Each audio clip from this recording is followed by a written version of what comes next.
earlier in the summer went to Grenada and worked with Osafa Gordon and his family for at least a week, maybe a little bit more. He's been there several times, and I know Market Street's supported Osafa, and actually he's been there, hadn't he, a couple, 3 years ago? Before the COVID mess and stuff, I saw a picture that where he and his family were in front of the Market Street sign. So he's visited there, so he's very familiar with him, and that's one of the reasons we picked up Osafa is because of his recommendation and things. So he went, so he's going to give us a little bit of information on Grenada and what's going on there and Osafa and his family, and then there'll be some time for questions when everything's over. That's all I have as far as getting started. If anybody's got any announcements and stuff, we'll do those kind of at the end if there's any extra things. I've asked Buck to lead us in a prayer before David starts. Pray. God and Father, we're so thankful that we approach you this hour. We're thankful, Father, for the specialness of this occasion to hear about your word in Grenada. We pray, Father, that you'll bless those that are involved in that, especially bless our brother Osafa, his family, as he labors down on that island. And we're so thankful for David, who is willing to go down and work with the brethren down there. We pray that you always continue to watch over him and bless him in his trials and his travels, that is, and that you'll bless his efforts as he preaches down there amongst those folks. We're thankful, Father, that your kingdom is so wide and so diverse, and we pray we might always take advantage of the times we can go and be with brethren at different places and help support those in difficult places. We ask all this in Christ's name. Amen. All right. Grenada. Is it up? There it is. People often ask me different questions about Grenada. First of all, they said, I didn't know you spoke Spanish. And I said, I don't. And they said, well, how do you do down there with the translator? I said, no, they speak English. They were a French island, then they were an English island. For most of the years, they were British, part of the British Commonwealth of Nations. And that's what they still are. They got their independence from Britain. They were a colony for a while. But now they're a Commonwealth nation, which means, and I'll talk about that in just a minute, but it still means they have the connection back to the Queen of England. But my connection with Grenada goes back to Barbados, and I started going to Barbados about 13 years ago. And when I got down there, Barbados is a fairly central hub island to the Eastern Caribbean islands. And so when I was there were people that were from Grenada that were on the island, and I was down there preaching, and I got to know some of these people, and they said, why don't you come to Grenada? I said, well, I might do that sometime. So then through that connection, I got in connection with some preachers on the island down there.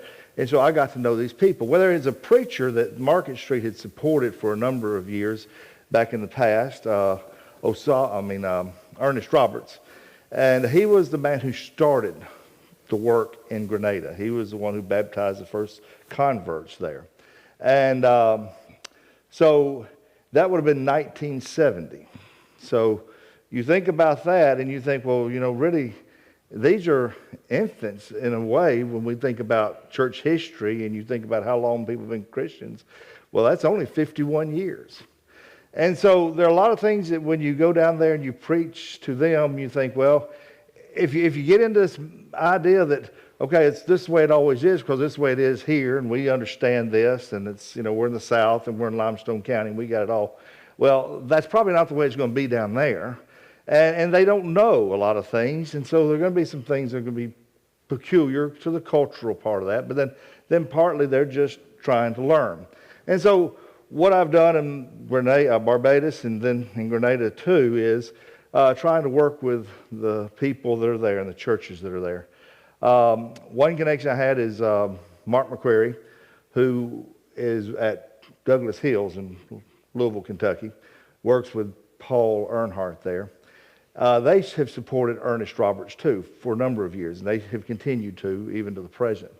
And so I was talking to him about the work in Barbados, and he really encouraged me even more because he started learning I had these connections with people in Grenada, and he had been down there, and I was just talking to him about his work, and I was telling him about things in Barbados. He said, you need to go to Grenada. He said, you have got connections that I do not have. And long story short, he probably would not have ever had these connections because he was working with Brother Roberts, and Brother Roberts was kind of the founding minister on the island, and sometimes that can create some problems. And so there have been problems with him and working with other churches, and hopefully that will get better. But anyway, that's kind of the history of that. So I went down there and made my first trip down there about 4 or 5 years ago. Osafa was there. I had met him before, was on Facebook with him before, but then got to meet him personally and have been very impressed with him. And so I've made 3 trips down there now to Grenada.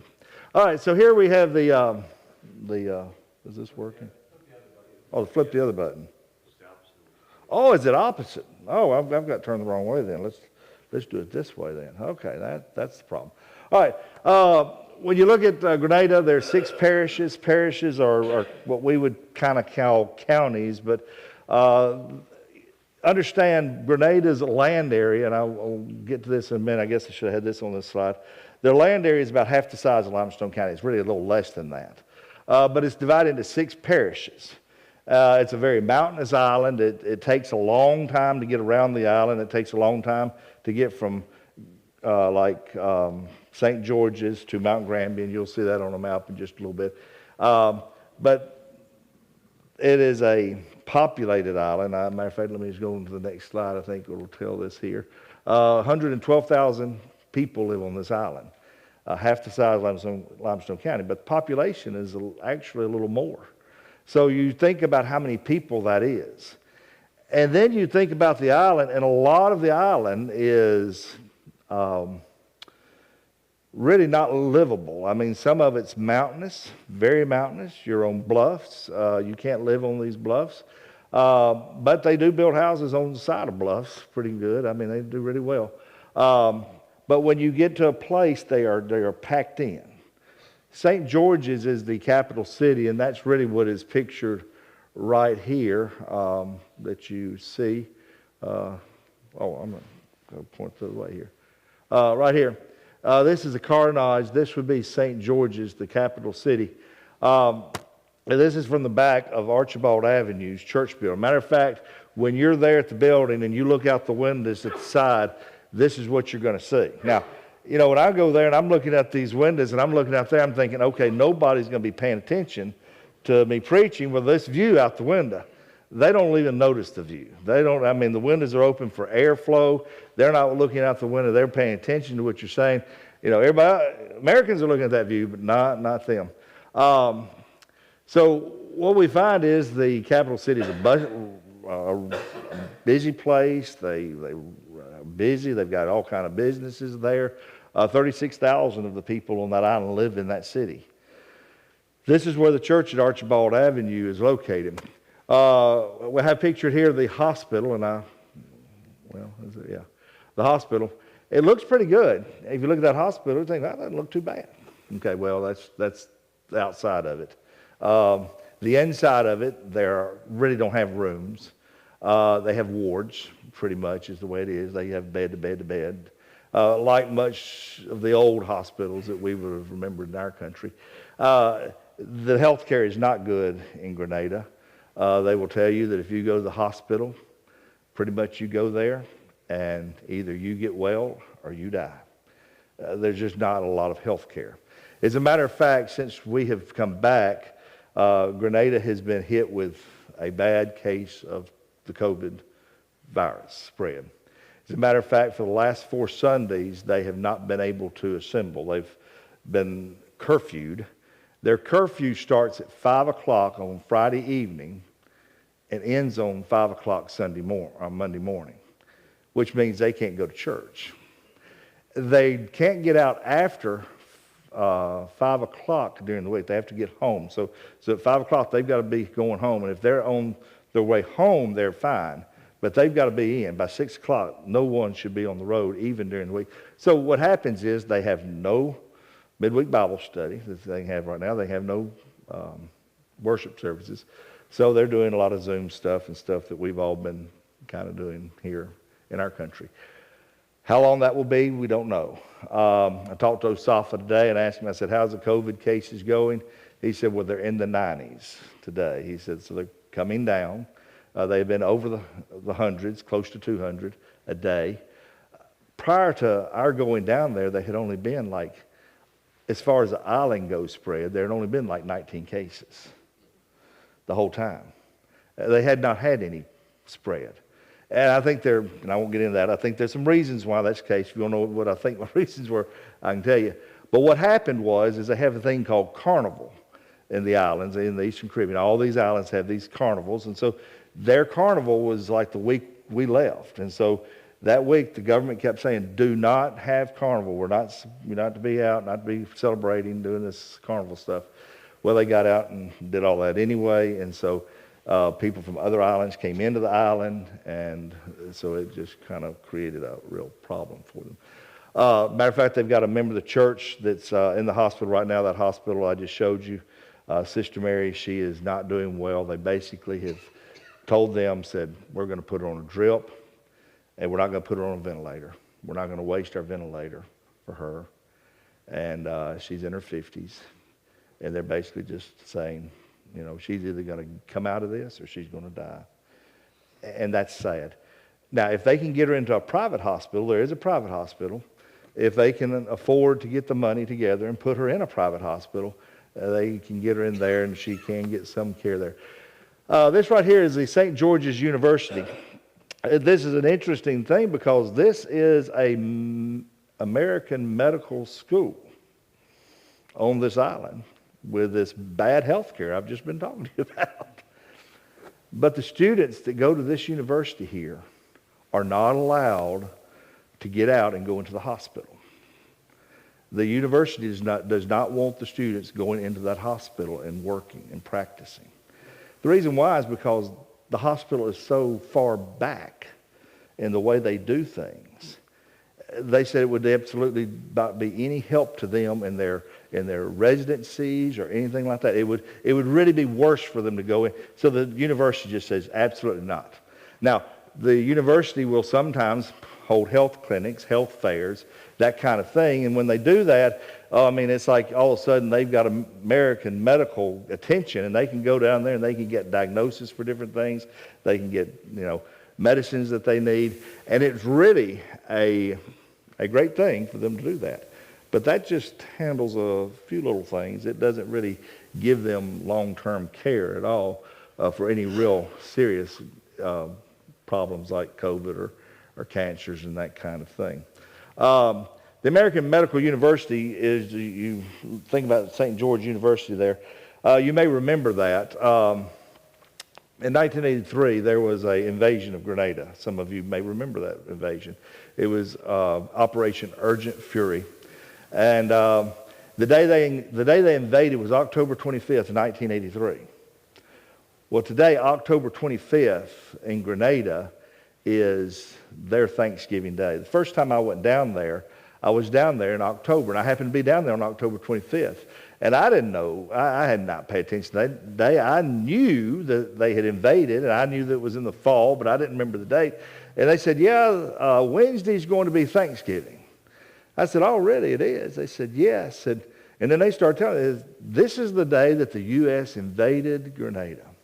The story of that, of course, without getting into a lot of history, but just a summation of it, Cuba had gone down there, and they had built this runway that's right here. This is the Port Salinas Airport. It's an airstrip. It's a 10,000-foot airstrip. And Americans, Ronald Reagan and the Americans, and even the other islands, the other Eastern Caribbean islands, were concerned about this being built and the Cubans building it. They were concerned that this was a communist post for the military, staging point. And so they went through all that. They asked the Americans to come down and do something to free this country. What really got the Americans involved, though, was because of the American Medical School. They had students down there on the island, and they were held up in that school. They were also held up in Richmond Hill Prison. They had them scattered around the island. Matter of fact, Richmond Hill Prison, where we stayed, you could look up on the hill and you could see the Richmond Hill Prison up there. That's where some of them were. But they had them scattered about, holding them in different locations. And so the Americans didn't know this when they stormed the beach here and at the airport. They took over the runway quickly, and the university is just right off from the runway. I mean, you can see the school. It's real close. They thought, well, this is going to be quick. We'll go in here, get the airport. We'll go over here and get these students. We'll get them out. It'll be done. But no, they had to figure out where all these students were. And so that's what they did. This right here is one of the Cuban planes that were bombed. It's at the old Pearls Airport. If you go up the east coast to Grenville, it's close to there. And that's sitting there. That's kind of a memorial, I guess you'd say. That's what they've kept it for. No reason to keep it. But I will just say this. Grenadians love America. They love America. As a matter of fact, I couldn't do what I do when I go down there and preach. Osafa couldn't do what he's doing down there preaching. As a matter of fact, if the Americans had not done what they did in freeing that island from the communists, they will tell you their life would be entirely different. Now, you get on some message boards and read things, and you can have some crazies out there saying the Americans were over here and they were just doing their imperialistic stuff. But that's not the way they feel. So that you're really welcomed as Americans, but that's kind of the history of that. When you get to the environment, it's a very religious, diverse, but it's very heavily Catholic. You have your Church of England, of course. You have your Seventh-day Adventists. You've got all the groups that are here. You've got just different groups that are here. But mostly you've got your Catholic, which is the main ones that you have. And that's the Catholic Church. It weathered through the storm. This picture right here, I've pictured on here all the 9 churches and their locations on the island. 5 of these churches were started by Brother Roberts that I mentioned a while ago when he was on the island. He was on the island from 1970 until 1982, and then he went back to his native island of Dominica. He was gone for about 25 years, and he returned back to Grenada in 2007. And so he's been back on the island since then. Since he's come back, the church at St. George's, which is Archibald Avenue, they had a split, and so you have the church here and the church at the stadium. And of course, Brother Roberts took a group over there to the stadium, and they meet, and it's a group that has probably, best of my understanding, what I hear is about 6 or 8 that are going there now to the stadium. I've been there, I've preached there in the past, and so, but it's sometimes they refer to it as Stadium or River Road Church. Then you've got Marianne here. You got Grand Anse, which is down close to the university. The university and the airport are down here on the very southern edge of the island. You got St. David, which is up here. You got the church at Grenville up here. This would be up here where the Pearls Airport would have been located up in this area. You've got Mount Granby here. You've got Concord here. And you've got Guave there. Now, I've worked and preached with the church at Mount Granby. That is really my connection going back is through the church at Mount Granby and people that were there. And then my connection to Archibald Avenue in Osafa came because the guy who was preaching at Mount Granby also worked a job with Hubbard's. Hubbard's is I don't know how else to put it. It's just kind of like a Walmart down there. They do everything. They're in there, all kind, whatever you need. Hubbard's is probably insurance. You can get insurance at Hubbard's. You need hardware. You can get hardware at Hubbard's. If you need groceries, you can go get groceries at Hubbard's. Okay, so that's kind of what it is. He worked for Hubbard's. Well, he wound up marrying, and then he moved to Archibald Avenue. And so through his connection that I was connected with him, then got kind of connected to Brother Osafa because he was attending church there. But anyway, that's been connection in this trip particularly, that's the two churches that we worked with, is Mount Granby and the church at Archibald Avenue. This picture, I was going past it. The church at Archibald Avenue, here's a picture of the building. The building holds about 70 people, and the church numbers about 70 to 80 people. You just can get so many people in a building. They have a basement under the building. They have some classrooms down there. For a while, Osafa, when I first went down there, Osafa, Deidre, and their family was living down in the basement of the building. That's where they live. They could live there for free, and so that's where they lived. But they needed classrooms, and so they needed out of that basement. So with support, different things, they were able to get out of there. They now have the classrooms, and I'll show you some pictures of that. The building is where it is. There's not a lot of space on either side of the building. Somebody had asked me, I was at New Hope last night to give them the report, and they said, well, do you think they could add on to the building? I said, well, yeah, they could, but to add on to the building, you're going to have to deal with some load-bearing walls. You know, if you're dealing with buildings. It's going to be quite a major financial burden for them. And I don't know really how many seats they would gain to do it, because they just don't have much room. It's not like you sit here and say, well, you've got another 100 feet over here to this house. No, you've got about 10 feet, and then that house is sitting over here, and they're sitting on their line, and maybe they've got 10 feet. If you had the whole space between you and the next house, you wouldn't have maybe 15 or 20 feet. And it's that way to the other direction too. There's just no space, and so I'm not sure what will wind up happening, but that is an issue that they're going to have to deal with at some point. But here's a picture at Archibald Avenue. This is on Sunday. I made this picture. If you can see it, you can see all the people in here. It's full. I think they had some down in the basement because they have it on YouTube. They do the live streams thing down in the basement. They put it on TV. They go down there and they watch it on monitors down in the basement. That'll give them a few more people, but that's kind of where they are right now in the facilities that they have. What we did is we went down and we worked with VBS. I know that you have been very instrumental in sending barrels. I think these are the barrels we sent Doug right here, these three. This is one that I sent, I think, last year, some VBS stuff. We were supposed to have gone and done VBS in 2020. And we didn't go last year. So this was a barrel I had gotten down there last year, I think. They had just never really unpacked it because they didn't have VBS. So we got down here, we had that. We had a couple of barrels that we had sent, and then y'all had sent, I think, was it one or two barrels at the time that we were going down? Was it one? Two? Okay. And so they had all these barrels down there. Now, they didn't get into the barrels y'all had sent while we were there because they had all these others for VBS stuff. But I know y'all sent, I think, songbooks, you sent Bibles.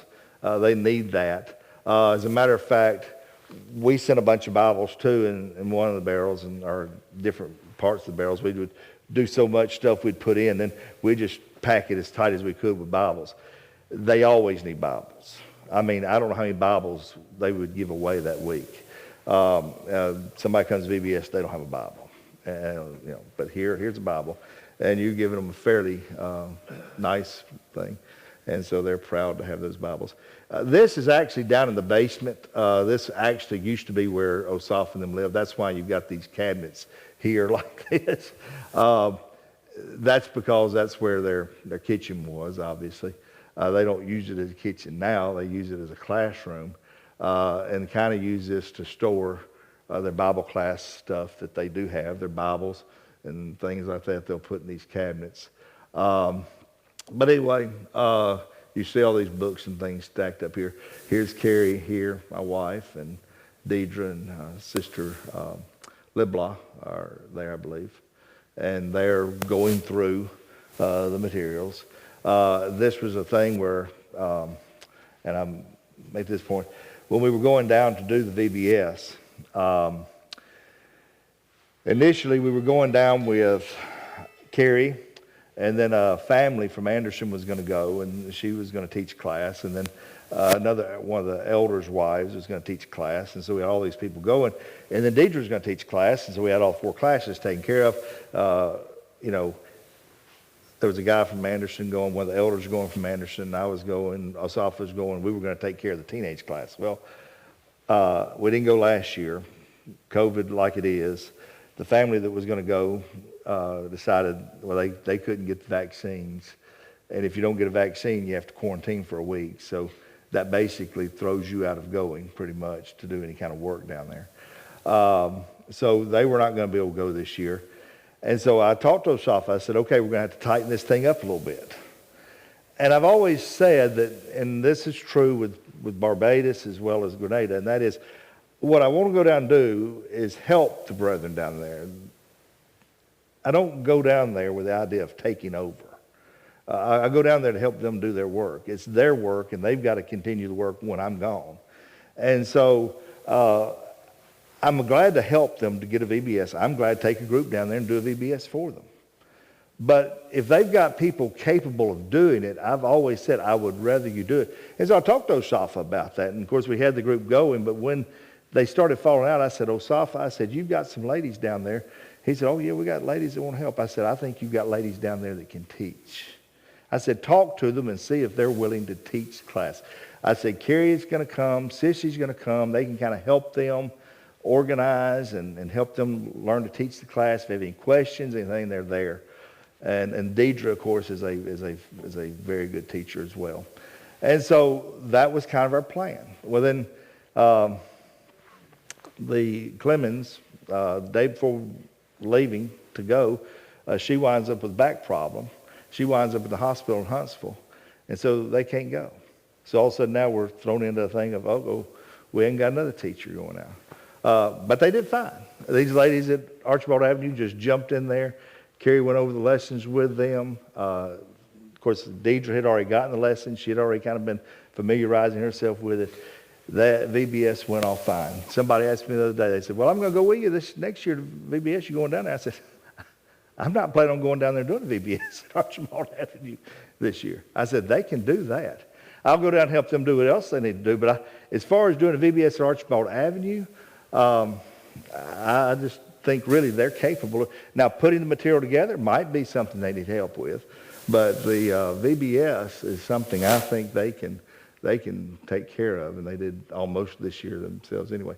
Here's a picture of the daytime VBS. Of course, we had their VBS. Now, this is something that was almost, when I'm talking to the groups and we're talking about VBS, we said, okay, we're going to have VBS. And they said, okay, and we're going to talk about how long VBS is going to be. And so, how long do you think VBS is going to be?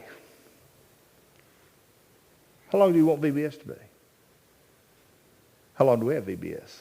Oh, hour and 15 minutes, right? That's long enough for anybody. No. He said, how long? I said, we were in here, we were Zooming and had the group all together. And I said, okay, Asaf. I said, VBS. I said, what time do we want to start the VBS? He said, well, we thought we'd started at 9 o'clock. I said, okay, that's a good time to start, 9 o'clock. I said, and so what time do y'all want to go to? He said, we thought we'd go to 12.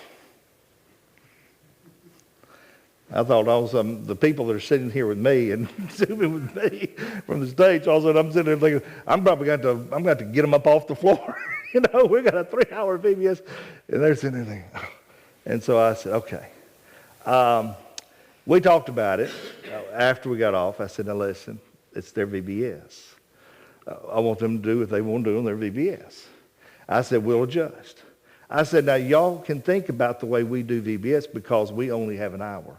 I said, but there are a lot of things we can do in a VBS, a lot of things they need that are more than beyond the lesson. I said, there's a lot of memory work that you can do every day, and you can take time. I said, and they start talking, and the teachers started, oh, yeah, we can do this, and we can do map work, and we can do, and they started putting, I said, and now you're going to figure out, you ain't got enough time in 3 hours. You're going to say, we need 4. But that's the culture down there. Why? Well, I'll get to that in a minute. You'll figure out why they say 3 hours in a minute. But anyway, here it is. They came. We had crowds. I think the low day was 48, I think. I think the high day, the last day, I think Osafa said there were like 62 there. we averaged somewhere in the 50s for VBS. And of course, that's with restrictions. I mean, we were going down this year because of restrictions. They couldn't just open up and invite people. They had to register them, and they had to make sure that they didn't have too many people in all these classes. But now they have these classes. When you see them in a minute, you're going to think, man, they're not spacing. But they had restrictions, so they could only have so many. I would dare say that if they have a VBS and it's just wide open to what they can invite and people will come, I wouldn't be surprised if they'd have 75 or 100 kids every day. But I think that's... see, one thing they have, and I didn't have a picture of this, but they have a children's home that's not far from Archibald Avenue. It's an orphanage, and OSAFA has gotten in with them, and in the past, prior to COVID, has gone over there and done some work in the orphanage. And I've been over there, and I mean, they've given me a tour, and just like OSAFA, when OSAFA said, hey, I got some preachers here from the States, they'd like to come see. And so they said, sure, come on. And so we went through, we visited the orphanage there, the kids were there. I asked OSAFA one time, I said, if you had a VBS, I said, how many of these kids do you think? He said, we would get them all. And they're kids from, I think it was from like 5-year-olds or 4-year-olds, something like that, to like 12. And then when they get 13, they have to go somewhere else. But that's the age that they would have a lot of kids for. Here are the classes right here. That's what I'm saying. You're going to see there's no social distancing. This is the 4 classes that we had. Here's Carrie and Sister Hillary in this class right here teaching.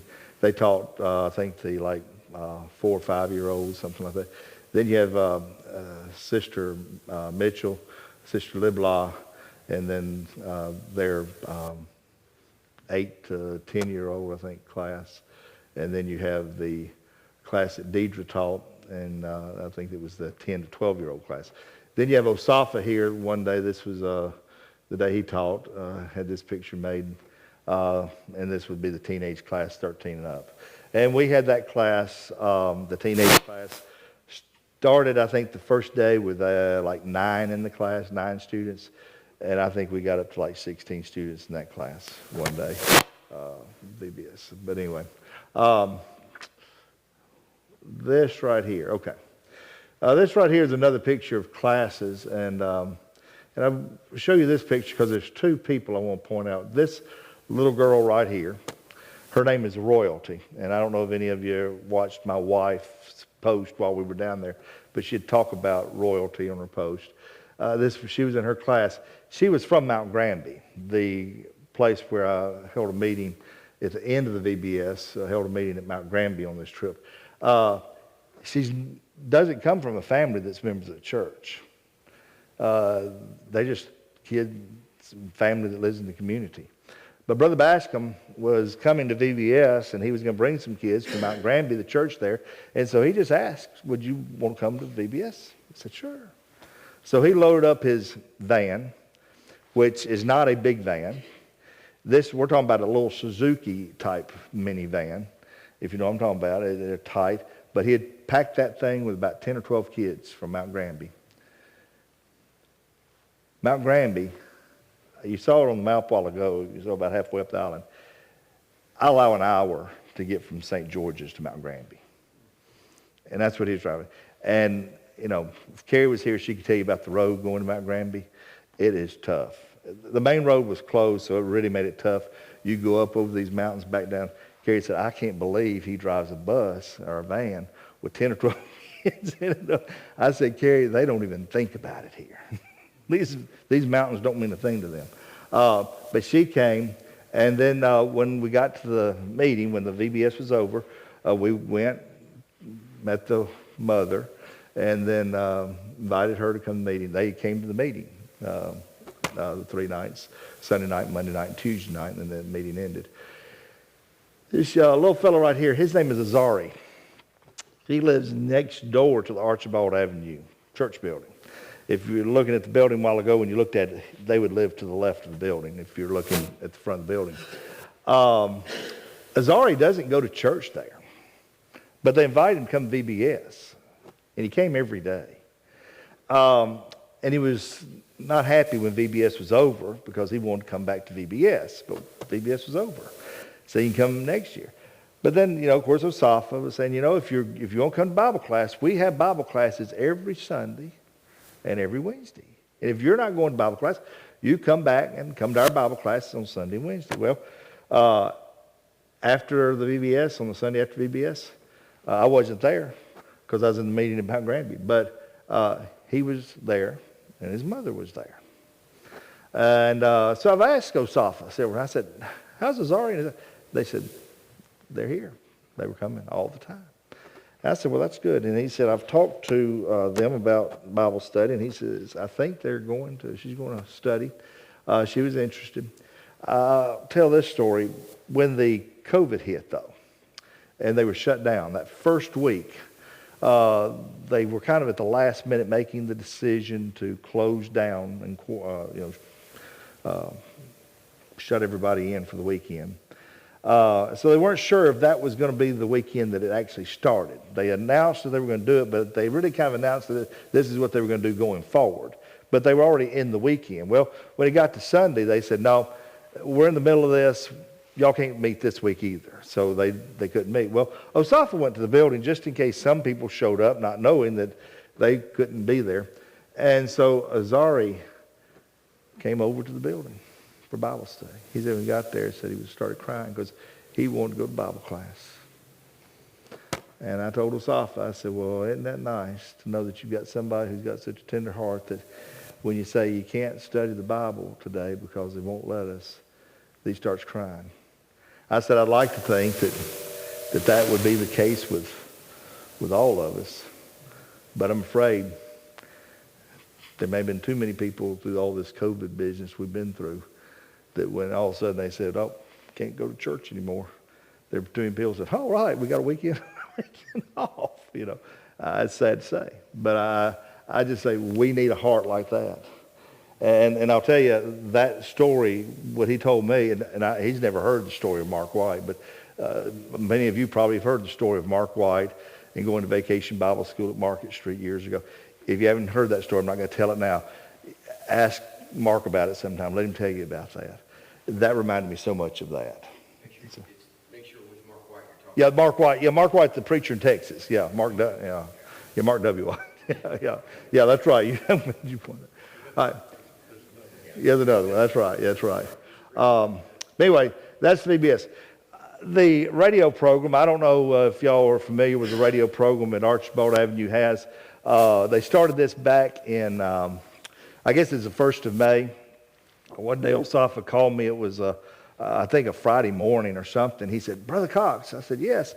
He said, I've got some great news. I said, oh, really? I said, what is it? He said, they called from the radio station and they're wanting us to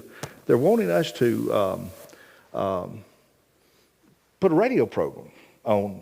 I said, oh, really? I said, when? He said, they've got a great time slot for us. I said, oh, really? What time is it? He said, Friday night at 6 o'clock. I said, Friday night at 6 o'clock? He said, yes. I said, that's a great time. He said, yeah, it is. He said, everybody's home from work, and they've sat down, and they've got the radios on. I've often told people this, and I tell this at Market Street, and I said, this is the fact.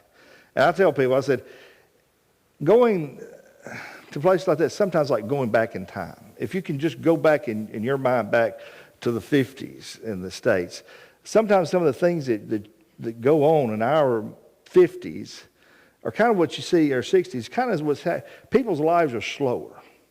And so, yeah, that's what they did. They didn't all have their TV sets turned on, and they ain't got all this but they do have the radio on, and they're listening. And there are about 3 stations, I think, on the island. So, I mean, hey, if you're listening to a radio station in Grenada, chances are, third chance, you're probably going to be listening to K105. And so anyway, and that probably maybe has a larger audience than some of the other stations. But anyway, so he started the program. I told him, I said, okay, Osafa, I said, he said, it's going to be kind of expensive. I said, how much is it? And he said, he gave me the price.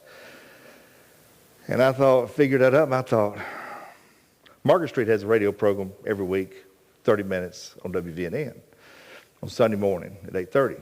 We think prime spot, right? Well, at least they charge like it's a prime spot.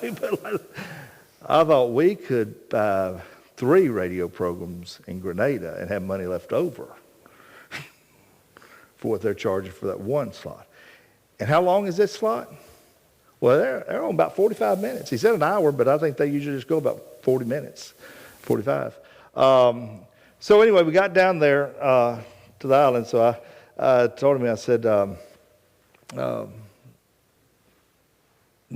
radio program. He said, I was quarantined for 2 days because I was vaccinated. We had to stay inside for 2 days. And so we got there on Wednesday. So we were in there Thursday, and Friday we were supposed to come out. So Friday's the radio program. He says, Brother Cox, I want you to come do the radio program with me when you get down here. I said, okay. I said, as long as I get out of quarantine, you got to pass this test. He said, okay. So I got out. So that's what this picture is here. The brother right here is Brother Donnell Richards. I don't know if you've ever heard his name before, but he is a brother there at Archibald Avenue. He is a very... you ever talk about somebody who will just do any job that needs to be done? Somebody just doesn't care. He's not looking for somebody to give him credit for something. I don't know if any of you ever watched their live streams on their Facebook page that they have of Archibald Avenue. He's the one that does all that filming. I mean, he sits there. And he does for a long time. I think now he's got actually a stand he can put his phone in. But for a long time, he sat there. First time I ever went down, he sat there with that phone, and he recorded. He didn't move an inch. I thought, how do you sit there that still that long? Hey, they're not preaching like Buck and I, 25, 30 minutes, 55 minutes, 45, So anyway, and that's what he does here. He comes to the radio program, and a lot of times he'll record the radio program and live stream it on their Facebook page so people can pick it up that way. But the radio station is also on the web, so you can pick it up that way. I've listened to the program on a number of occasions when I've been able to be free at 5 o'clock on Friday afternoon. I'll tune in and hear what's going on down there, and they have a good program. And so let me look at this picture right here. I've probably got a map of this bigger. Let me see if I can advance this. It's not wanting me to advance. Well, let me just show it to you here. Cheryl and her family live right here. This is where Grenville is. And here's where Archibald Avenue is. We were there on the Friday I got there. Brother Osafa had gotten a call about the radio program, that she had heard the radio program. And she had heard it for a couple of weeks. She had listened to it for a couple of weeks, and she said, I want to study the Bible. And so on Monday after the VBS, Monday afternoon, we thought, well, we'll drive up and try to find Cheryl and her family. We didn't know how big the family was. We just kind of knew about where she lived at Grenville. Well, we drove up there. It took us probably an hour and 15 minutes to get up there. Found her house. It was, by the time we got there, it gets dark early down there. It gets dark about 6 o'clock. So by the time we got there and got to find it, the house, it was dark. And so we start walking, and of course, she's back in behind some houses. And so we walk back to where her house is. And so she's living there. She's got her son.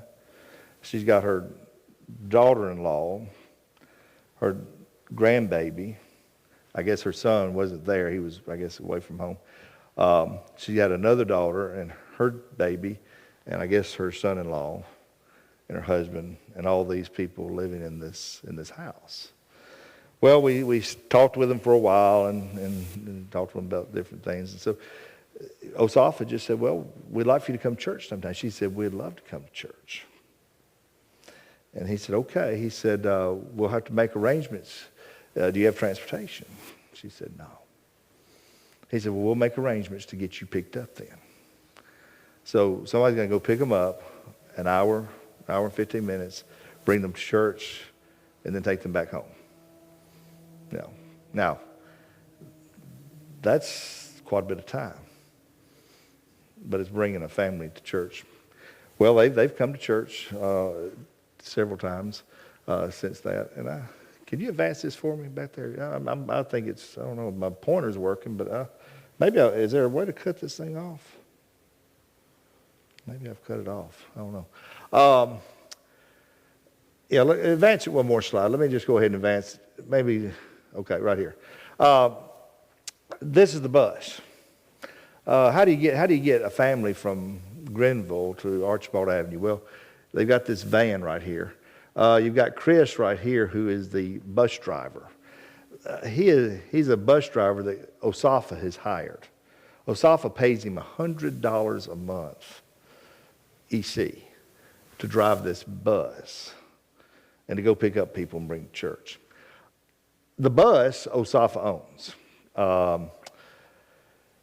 This would have been probably 2019, late 2019. OSAFA had been here, and of course, I'd been down there, but anyway, he had been here that year. And when he came, the church at New Hope met with him, and they were supporting him. And they asked if he needed anything, and of course, OSAFA said, "Oh, no, I'm fine, I'm fine." And so the elders out there told me, said, if he needs anything, let us know. Well, he calls me one day and he says, "Hey, I've got this bus this guy wants to sell me." I said, "Oh, really?" I said, "Yeah." I said, "What is it?" He said, "Well, he wants to sell it to me for, I think it was $5,000, maybe $6,000. Of course, this is EC. You know, I'm always asked, I say, "Is that EC dollars?" American dollars. Well, it was EC dollars. He said, he wants me to have it, though. I said, "Okay." I said, "Well," I said, "I tell you what." I said, my brother's one of the elders out at New Hope. I said, "Call Michael and just tell him what you got and what you're looking at, and talk to him. And if he's, if you need to send him pictures, whatever. And tell Michael if he wants to call me, call me." But anyway, they wound up buying the van for him. I don't remember what the amount was. But that gets people to church. This bus driver here is, like I say, he's hired by him. He is a Catholic. He hasn't been going to services, but the Sunday that I was there, the first Sunday we were there, and I was at Archibald Avenue, he was there. And so OSAFA told me about him. I said, "Well, I want to meet this guy." So I went over there and I was talking to him after services, and he stayed that Sunday for service. And I said, "Well, I'm really glad you stayed." And he said, "Yeah." He said, "I really like here." He said, I had talked to OSAFA some. He said, I'm a Catholic." He said, "But I'm through with that." He said, "They're not right." And I said, "Well, you're right. They're not right." I said, "But I tell you what, if you'll stick with OSAFA, he'll help you learn what is right." And so I asked OSAFA the other day, I said, "Has Chris been coming to you?" He said, "Oh, yes, he's been coming and staying." And so anyway, he drives the bus. He actually makes 2 runs. He makes a trip maybe over to Grenville if he's going over that way. He goes up the west coast, like toward Mount Granby, not that far up.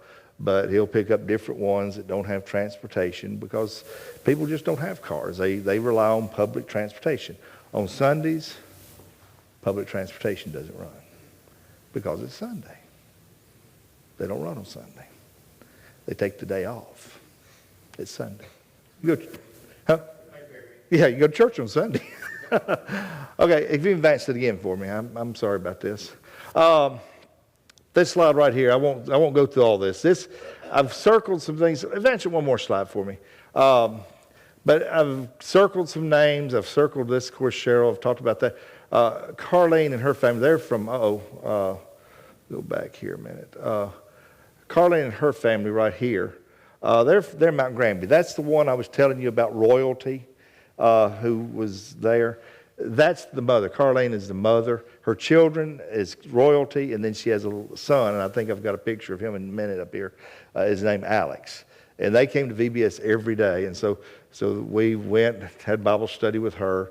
We're there with the Bible study one night before the meeting started, and OSAFA was with me. And she said, "I'm not going to be able to go to church tonight." I said, "Oh, why? What's wrong?" She said, "Well, my door." And I looked over there, and her door was a 6-panel door. And it wasn't one of these 6-panel doors that just was pressed out to look like a 6-panel door. It was actually wood panels that were fit together and with grooves, and they fit. And so I'm sitting there looking at that thing, well, man, that's all I said, maybe we can get this thing fixed. So we go over and we start working with this door and putting these panels back in here, fitting them together, and we finally, he's holding one side, I'm holding the other side, and I says, okay, maybe we can shut it down. We shut the door real quick, and when we shut it, she looked at it, she said, oh, y'all fixed my door. Don't open it. Don't open it. She says, I can go to church now. She couldn't lock it, but she went to church. But I'm hopeful. COVID thing has probably not been good for her, but hopefully she'll continue to go. She has been, and that will be good. Miss Fleming is another story. She was a lady that we went to see 3 years ago when we were doing our tent meeting at the Mount Gay area. The housing scheme, the Chinese housing scheme that was there. And she was living with a man. He's a police officer. His name's Vaughn. And she was really interested in study. And, of course, this office kind of kept some contact with her. And she's really got more questions. And they were going to, I think it was a Seventh-day Adventist church. And she's become very distraught about some of the things that are there. And so we went to visit with her again and study with her. And when we did, we were talking about baptism. And she really, we've impressed that in order to be saved, you need to be baptized. And, 1 Peter chapter 3, verse 21, all the verses that we're familiar with. But it was like her reading these verses, it was like the first time she'd ever read them. And she read the verse, she said, so I have to be baptized to be saved. Yes, you do. She says, well, I need to be baptized. I said, yes, you do. But then it's like, Osapha says, but what are you going to do about your living situation here? You can't go be baptized, then come back here and live. You got to count the cost. It's what Osapha said. You got to count the cost. And she sat there and she said, I want Vaughn to obey the gospel with me. Well, I appreciate that. I told her, I said, I appreciate that. But I'll tell you what, we had a study with Vaughn. He was there after we'd studied with her, then we went back, he was there. Vaughn was not interested. I mean, he sat there, he was nice, he was polite, he studied it. But you can just tell, you've been through those studies before, somebody's just, they're giving you the time, but they're not really buying, they're just not with it. He just thought, if it's what she wants to do, then she just needs to go do it. But he's not collecting with him. There's a part about repentance here too. And she understands it, he doesn't. Well, I told Osapha, I said, well, I hope that she'll come to realize really that Vaughn is not interested in her. He is basically, while they've been living together, she's been living with him and he's been running around and doing other things. So he's not interested. Osapha did tell me the other day, I asked him about her. He said, well, she's moved out to her mother's house during this COVID stuff that's happened. And I said, well, that is a great thing. He said, I've been praying for her and that she'll do something like that. She's got her job that she can make her living. She's away from him now. I said, now all she needs to do is do what she needs to do. I said, if Vaughn wants to do what he needs to do, he'll do it. But I said, the fact of the matter is, and I hate to say it, but I think he's probably just not interested. He's going to a church and they're saying everything's okay. He can live with her, he can do whatever he wants to. But that's another story. I will tell you about this one man right here. This man, his name is Charles Henroy. He is a denominational preacher. Osapha met him a couple of years ago. He told me, he said, I want you to join in with us in our Bible study that I'm having with Charles Henroy. Henroy Charles, rather. And I said, okay. I said, when you have it? And so we did. And we were talking about instrumental music, and we went through that. And so we had done that a couple of times. And then I asked Osapha, I said, well, how did he respond to you after the Bible study was over? He said, everything that you'd say, we'd say, and, we'd talk about it. He said, you always went to the Bible. He said, every question I'd ask y'all, he said, it always went back to the Bible. He said, you never did just say, well, I think this or I think that. He said, everything went back to the Bible. Well, they've continued to have some communication. Well, when I was there, I thought, well, I want to see him while I'm there. So I, kind of put out, hey, I'm coming. Looking forward to being there. Well, we were hoping to get up to see him. We did not get up to see him. So the Thursday night at the VBS, I guess, is that me? Probably is. Thursday night at the VBS, they meet on Thursday night. And we weren't going to make it. I think he had sent a message and said, hey, we're not going to make it today. We hope to get there today, and probably tomorrow we won't make it either. So anyway, he got in the, transportation up here where he lives, and he took a bus down to St. George's. And then he got there and then walked uphill, about 2 miles, I guess, to the Archibald Avenue Church building. And so he gets there after we get started. And so then I'm there, and I see, and we get to have a study afterwards. He was interested at this time about the role of women preachers. And so we talked about that, and I'm hopeful he'll continue to study. He is open to things. He's a denominational background, but he is probably kind of an independent in his thinking. And so I hope that he will continue to study with Osafa. The leadership workshop, and I won't talk a lot about this, but we did have this on the 2 Saturdays that we were there. The churches that I have pictured on this map over here, Hillsboro, that's over in Carriacou actually, then Mount Granby, Concord, Archibald Avenue, Marion, and Grand Anse. Those were the churches that had brethren who came to the workshop that we did. We were talking about getting from here to there. We often think about elders and deacons and church leadership and organization, and we think, well, everybody understands that. I mean, here's a church that's been here 51 years where you think, well, they've probably got elders and deacons. Michael Clemens went with me in 2017, and because I was going by myself, he said, I don't want you to go by yourself. I said, if you get called off because of the hurricane, let me know. So I did, and I told him. He went. Well, when I got down there, I was talking to some people in Grenada at the time, and he was there. He's an elder at Anderson, and they said, we've never met an elder before. We've never seen an elder before. Never seen one. Now, so they're sitting here, they're saying, we want to know what it is and how it is to have elders and deacons. How church functions. So many times what happens is the preachers just kind of take over and just kind of run it. That's just kind of the way it is. And they want to, and so that's what they're interested in. So we had leadership class. As a matter of fact, one guy on the island, he said, well, y'all have come down here and done these leadership workshops. I mean, I've done Mark McQuarrie and Jeff McQuarrie went down. They did a leadership workshop when they went down a couple of years ago. And then Jeff McQuarrie and I were down there, and we did some leadership stuff then too. So one guy just asked, he said, exactly what is y'all's purpose for coming down here and doing all this? I said, we're just coming down here and teaching you what the Bible says about leadership.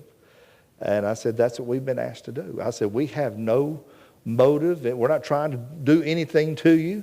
But they were very good questions. They were very, some of the responses, some of them may not have liked, but nevertheless, that's where we were. Mount Granby, let me go back here right quick. I said I would show you this.